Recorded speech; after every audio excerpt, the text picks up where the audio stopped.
don't see the other thing here. You just need to focus it up real quick. You get. Yeah, just close. Hey, James, Oh, you this is going on OC share. Right here. Does anybody else need sound check? Okay. Yes? Sound check 1, 2, 3, 4. Good? Okay. Travis, turn your mic on. Travis, turn your mic on.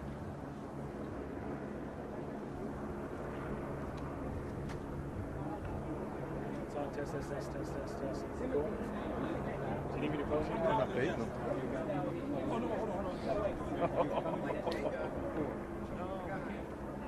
How many can go on there? It's gonna get top heavy top. I have some too. Pink.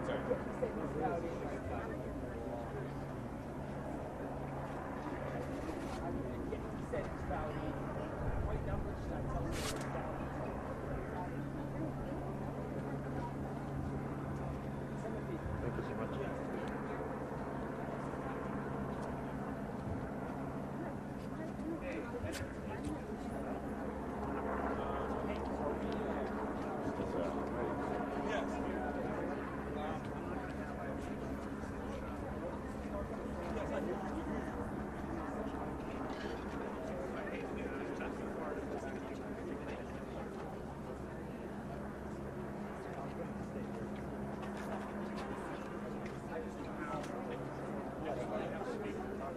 Beth, are you good? Yep. Okay. Then the sound's working. Sounds good. Well, that's great. You never know.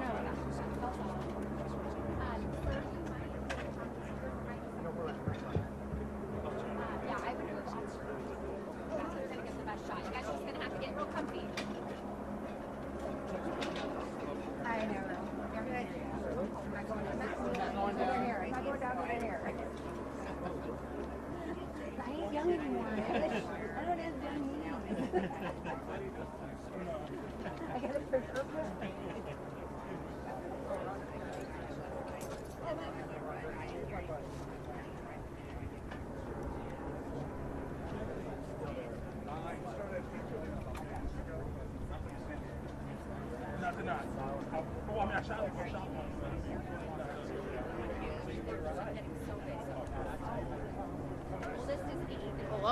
Hello. 1, 2, and 2, and 2, and 2, and 2. Hi, this is Sierra and Cena's. 1, 2, and 2, and 2, and 2. I live pretty close, so I'm not here. I live in Michigan, so I live, yeah, I was on the couch. That's why I look like I usually roll back to my hair.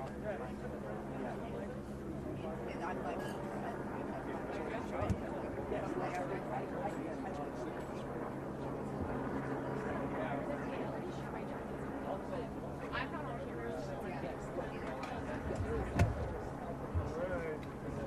Do I see you? I was there. Still hear the microphone. Mic check real quick. Lana, mic check. 1, 2, 1, 2. We're going to go live, so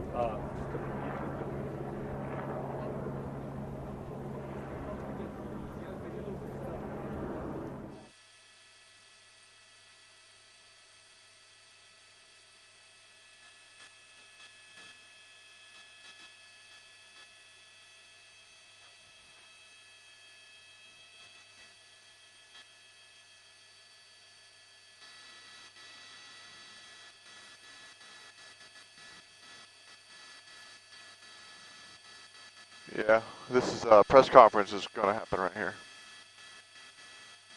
Stand by, okay. And just keep orbiting for the press conference. It'll be like 15 minutes. I'm just going to shoot the building and the command post.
Public Information Officer for the Orange County Sheriff's Department.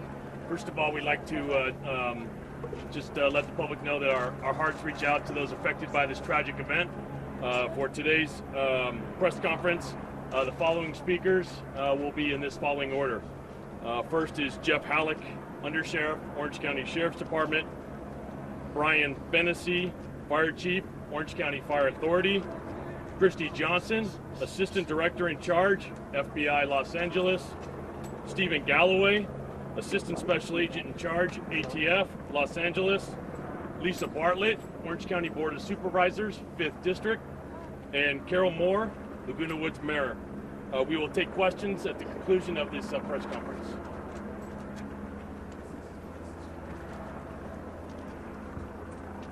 Good afternoon. First and foremost, I want to send our thoughts and prayers to all those that are impacted by this incident. This is a very tragic incident for the victims, their families, and this entire community. I want to start by asking for your patience. Also, as you know, this is an active investigation that's been going on for less than 4 hours. Our investigators are still diligently processing the scene, so we're here to provide as much information as we can at the time. But again, I ask for your patience, and please understand that we're working as quickly as we can to have more details and the information that you're looking for. At about 1:26 p.m. this afternoon, a male subject opened fire here at the Geneva Presbyterian Church in the city of Laguna Woods. One person is confirmed deceased at the scene, 4 others are critical, and 1 other victim sustained minor injuries. The injured victims were taken to local hospitals. We currently do not have a status of the injured 4 that are in critical condition. When deputies arrived on scene, they provided immediate medical aid to the victims here at the church. Shortly after, our partners from the Orange County Fire Authority arrived on scene and began providing advanced medical life-saving measures. We're very grateful to the Orange County Fire Authority for their quick response and their ability to provide critical life-saving treatment. The incident happened at a lunch banquet following the morning service. And again, to remind you, this is all very preliminary information. We believe a group of churchgoers detained him and hogtied his legs with an extension cord and confiscated at least 2 weapons from him. He was detained when the deputies arrived. That group of churchgoers displayed what we believe is exceptional heroism and bravery in intervening to stop the suspect. They undoubtedly prevented additional injuries and fatalities. The suspect was not injured during the incident and was taken into custody. He's believed to be an Asian male adult in his 60s. We don't believe he lives in this area. Investigators are working to determine his city of residence and whether he has any connection to this church or to the congregation. At this time, we do not know what the suspect's motive may be or whether he had an intended target or whether this is even a hate-related incident. Following the incident, the Sheriff's Department Hazardous Device Section utilized bomb canines and swept the church grounds to ensure there were no secondary devices. Members from the Trauma Intervention Program also are on scene to provide crisis counseling to the congregants.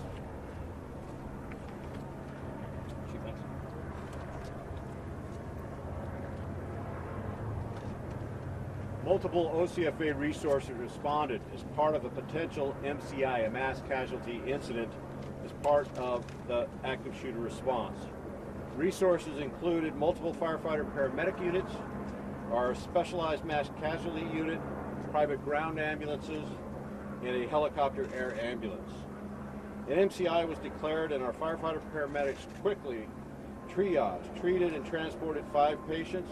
As the undersheriff said, 4 critical and 1 minor status, and 1 victim was pronounced deceased at the scene.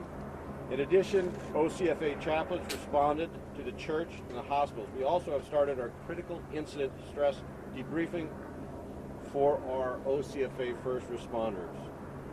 Our hearts are with the victims, their families, and our community. Thank you.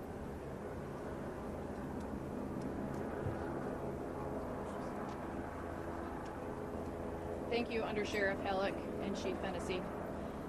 Good afternoon, my name is Christy Johnson, and I'm the Assistant Director in Charge of the FBI's Los Angeles Field Office, which has jurisdiction here in Orange County and throughout the area. First of all, my sincerest condolences to the families and the victims here today, and also a really a heartfelt thank you to the congregants who were very brave today in their actions. We arrived today as we would in response to any report of a mass shooting. The FBI responded to offer resources as needed to our partners here at the Orange County Sheriff's Department. Currently, we have investigators working with the Sheriff's Department who are taking logical investigative steps. Obviously, motive is always the question which determines the extent of involvement at the federal level, or whether federal or local prosecution is pursued. And at this time, we are working very hard to determine the motive. We will continue to provide resources, regardless of the motive, as needed by the Sheriff's Department to deliver justice to the victims. We have linguists who are going to arrive soon to assist. We have our evidence response team who is on standby, and we also have our behavioral analysis unit present on scene. And again, on behalf of the FBI, our heartfelt condolences to the victims and their families. Thank you.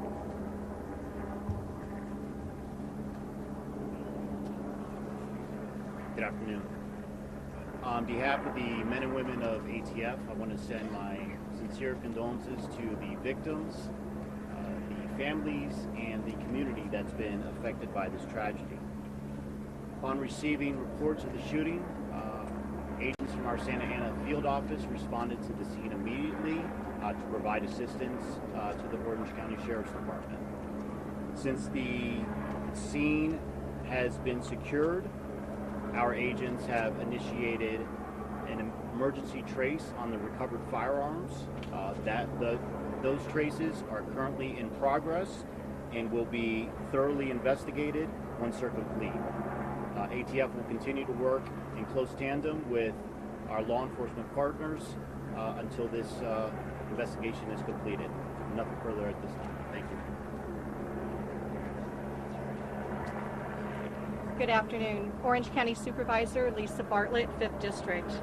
Today is a very dark day for the people of Laguna Woods and Orange County, and our thoughts and prayers are with all those affected by this senseless tragedy. Just a day after the tragic and hate-filled actions that led to the senseless deaths of Americans at the Tops Friendly Markets in Buffalo, New York, we too are now dealing with people shot in their place of worship here in Laguna Woods. I'd like to thank Sheriff Don Barnes and the heroic actions of our Orange County Sheriff's Department and deputies who were able to bring the perpetrators swiftly and securely on the site. I'd also like to thank Chief Fennessy of the Orange County Fire Authority to attending to the victims of this senseless tragedy. To the church congregants impacted by the violence that took place here today, we are here for you and we will seek justice for you. To the perpetrator of such heinous acts, our county will work to ensure justice for the victims. As 5th District Supervisor, I am making sure that our county's mental health counselors are available for the victims and their families of today's shooting. I want to thank the Orange County Healthcare Agency Department for being so quick to respond to the needs of our citizens. And to the citizens of Orange County, please know that we will continue to have my unwavering support to ensure the safety and security of all of the residents here in Orange County. Thank you.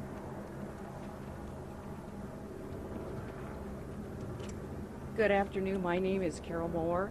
I want to thank those people who were wise enough to take action and endanger themselves to save others in that church. That is so impressive. Our thoughts are to all the members of that congregation and their families.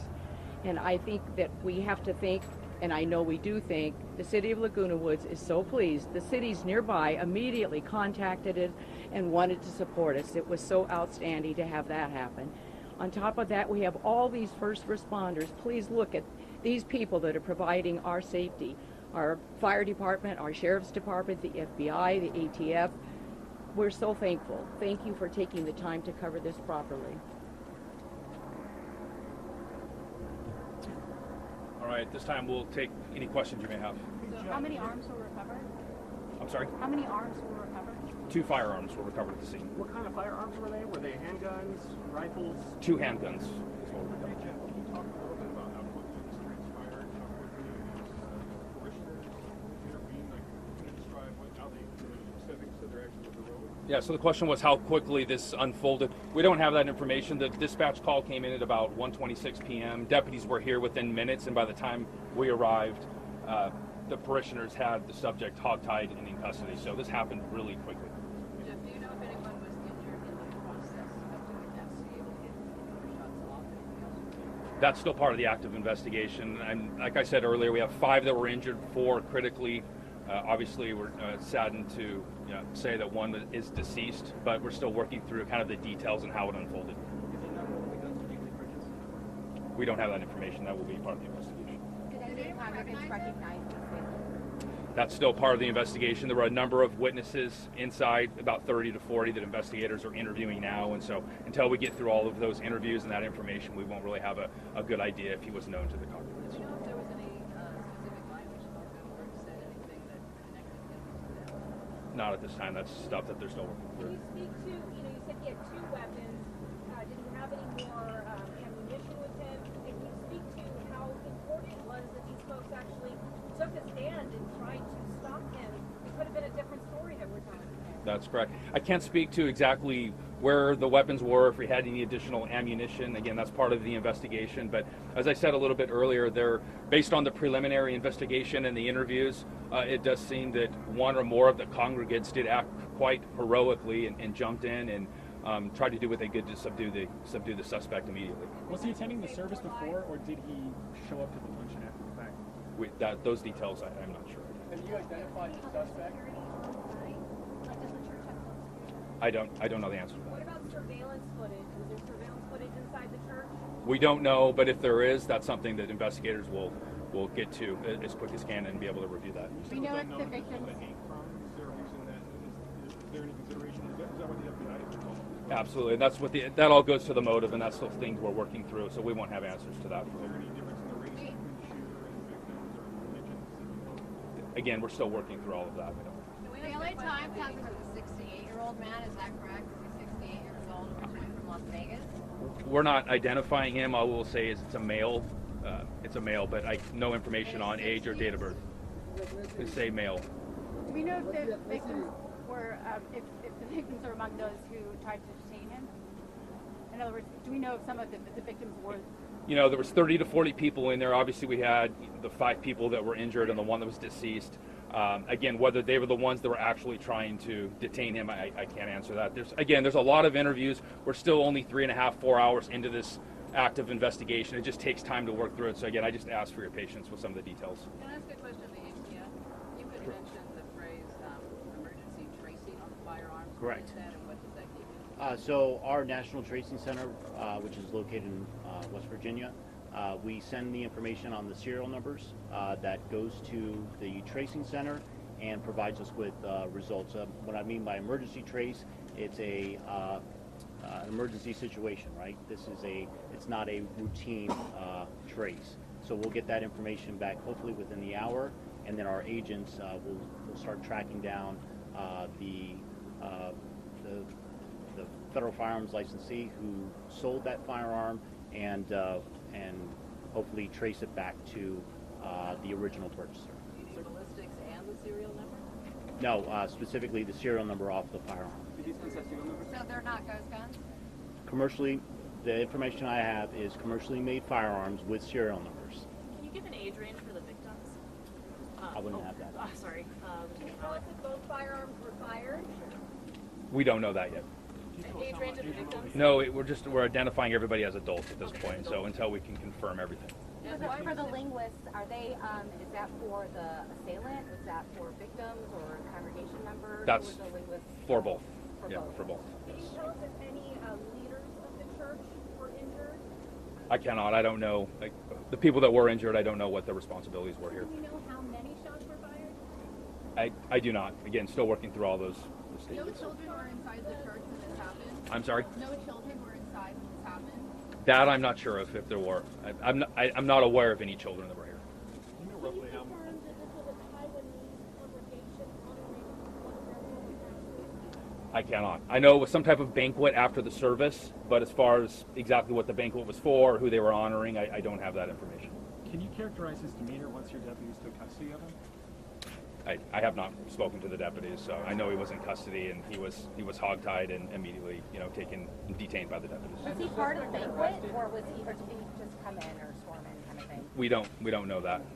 How much ammo he had left, and these folks had interviewed so early on how much worse things could have been based on what he had on?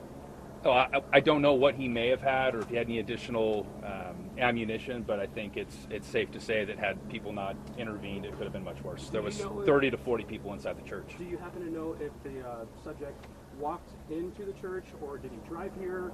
Is there a vehicle involved? That's part of the investigation that we're working through. Jeff, So, why would they start searching for bombs? Had there been threats? Or just based on the activity and how the shooting occurred, we just want to make sure that it's safe for everybody. So. Is he going to be in federal court or state court? Well, we're still in the investigative phase, and so we'll review the case and decide based on motive and the information that we get whether we present it to prosecuted state or federal. Not that I'm aware of. But again, remember, we're only 4 hours into this. There's a lot of people to interview. It's a very detailed and diligent investigation. So we will put out more information this evening, whether it's through social media or a written press release, and you can anticipate another press conference probably early tomorrow morning. Was the assailant a non-native English? I don't have that information. All right, ladies and gentlemen, All right. I think we know there's a lot more questions than answers. We're going to do everything we can. So as the undersheriff said, we'll have an update for you tonight, social media or a press release and a press conference expected tomorrow, and we'll announce that on our Twitter page. Thank you so much. Thank you. Take care. We do have a list of speakers over here, written out names, if anybody wants to grab one, or you can write it down or take a photo. I'm sorry? We're working on Spanish. We'll be back in a couple of minutes. Okay. Understood. We'll be back in And media, please don't cross the line. Please don't cross the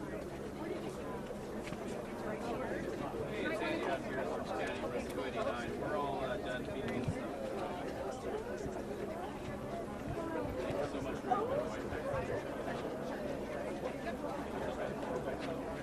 It's like the game operates now. It's like removing something.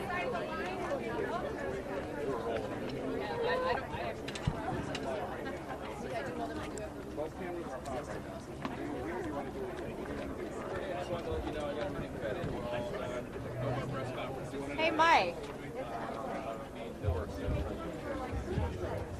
Yeah, I know who it was.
Okay, sounds good.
Air 7, just checking to see if the stream is still up.